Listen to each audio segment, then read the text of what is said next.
Hello student, good morning. आज हम लोग क्लास 7 की संस्कृत का जो सेकंड चैप्टर हमारा चल रहा था वो चैप्टर हमारा कंप्लीट हो चुका है और हमने उसके शब्दार्थ भी कर लिए हैं। इसके साथ ही आज हम उसके क्वेश्चन आंसर और एक्सरसाइज कंप्लीट करेंगे, जिसमें हमारे सबसे पहले दिए हुए हैं क्वेश्चन आंसर। निम्नलिखित प्रश्नों के उत्तर दीजिए। तो इसमें पहला क्वेश्चन दिया है, बणिक पुत्र किम अनश्यत। अनश्यत का मतलब होता है अभाव था। किम माने किस चीज़ का। बणिक पुत्र हम किम अनश्यत यानी बणिक पुत्र को, बनिया के पुत्र को किस चीज़ का अभाव था। तो इसका आंसर आएगा विभम। विभम में से होती है संपत्ति या धन, यानी किसका अभाव था, उसके पास क्या खत्म हो गया था, विभव। विभव का मतलब है संपत्ति या धन। ठीक है बच्चों। इसके आगे है दूसरा क्वेश्चन है इसका, तुलाम के अवच्छेनम। तुलाम के अवच्छेनम यानी तुला माने तराजू को, अवच्छेन माने किसने खा लिया था, तराजू को किसने खा लिया था। तो इसका आंसर आएगा, उसकी तराजू किसने खाई थी, चूहों ने खाई थी। किसने खाई थी, चूहों ने। तो इसका आंसर आएगा मूषकाः। क्या आएगा इसका आंसर, मूषकाः, यानी उसकी जो तराजू थी वो चूहों ने खा ली थी। भाई यही तो कहा था उसने, तराजू को कौन खा गए, चूहे खा गए। तो मूषकाः। इसके आगे थर्ड क्वेश्चन है इसका, अस्मिन् संसारे किंचिदपि शाश्वत नास्ति इतः कः अभवत्। यानी अस्मिन् माने इस संसार में, किंचित् माने कोई भी, शाश्वत नहीं है। शाश्वत माने सदा रहने वाला। इतः कः अभवत् ये किसने कहा था, ये किसने कहा था। तो याद करो बच्चों, जब वो बनिया जो बनिक था या बनिया था वो अपनी तराजू लेने के लिए गया था, जब उसने ये कहा था, किसने, धनिक ने ये कहा था कि पुत्र किसने, कौन ले गया उसको, तराजू किसने खा लिए, चूहों ने खा लिए। तब उस बणिक ने क्या कहा था कि ठीक है दोस्त, तुम्हारा कोई दोष नहीं है, क्योंकि ये सारी चीज़ें कैसी हैं, नश्वर हैं, शाश्वत नहीं हैं। तो ये किसने कहा था, बणिक पुत्र ने। किसने कहा था, बणिक पुत्र ने कहा था।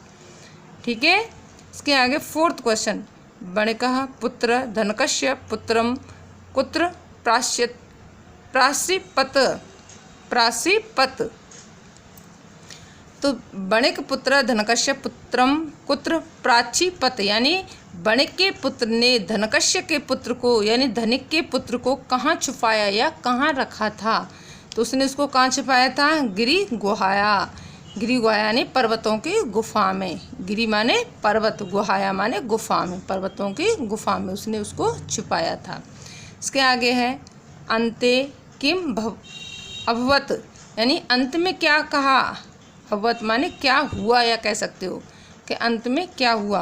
तो अंत में हुआ था सटे साट्य समाचरित, यानी सटे साट्यम समाचरित, यानी जिस दुष्ट के साथ, सटे माने दुष्ट के साथ, दुष्टता का, समाचरित माने व्यवहार करना चाहिए।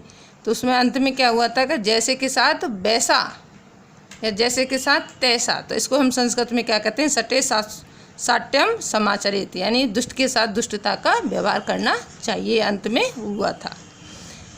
इसके आगे इसकी नेक्स्ट एक्सरसाइज है, रिक्त स्थान भरिए, फिल इन द ब्लैंक्स। क्या है इसकी नेक्स्ट एक्सरसाइज, रिक्त स्थान भरिए। तो बणिक पुत्र धनोपार्जनम गंतुम मेच्छत, यानी वो कहाँ गया था धनोपार्जन करने के लिए।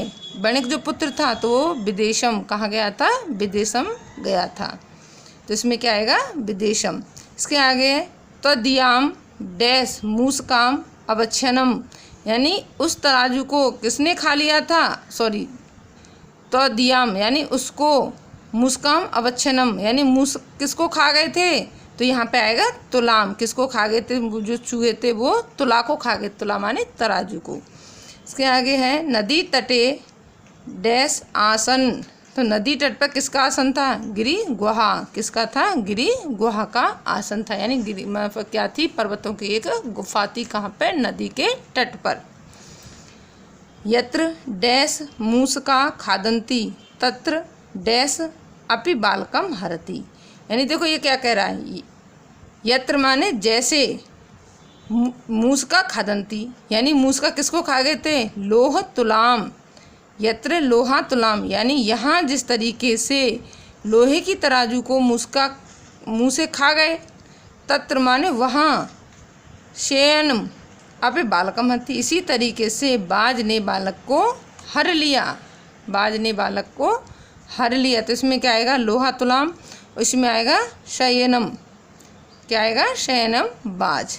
इस तरीके से ये एक्सरसाइज भी हमारी कंप्लीट होती है। इसके आगे इसकी थर्ड एक्सरसाइज है, निम्नलिखित अनुच्छेदों का हिंदी अनुवाद कीजिए। यानी ये शब्द दिए हैं आपके, अनुच्छेद दिए हैं, आप इसको अपनी बुक में ढूंढना कि उसमें दिया होगा एकदा से लेके से गच्छ तक। यानी इसका आपको क्या करना है, अपनी बुक में अपनी नोटबुक में इसका हिंदी अनुवाद लिखना है। इसी तरीके से ये है बने का पुत्र से लेके इति तक। यानी ये आपको क्या करना है, अपनी बुक में से ढूंढने ये पूरे पैराग्राफ कहाँ से कहाँ तक दिया हुआ है और इसके आपको हिंदी लिखनी है अपनी नोटबुक पर।